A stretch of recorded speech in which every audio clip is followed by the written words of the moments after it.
Partito.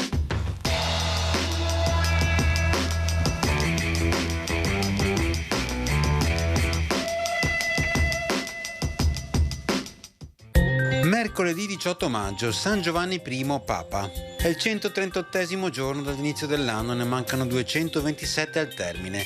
Il sole sorge alle 5:37, tramonta alle 20:38.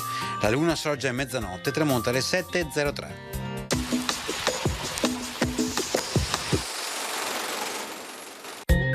Al comando del doge Pietro Orseolo II, la flotta veneta lascia gli ormeggi per andare a combattere i pirati narentani.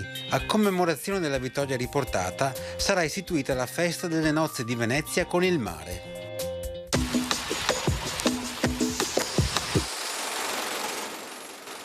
Le previsioni per domani. Cielo sereno, poco nuvoloso, precipitazioni assenti, temperature sulle pianure in calo e sui monti in aumento, salvo diminuzioni notturne nelle valli.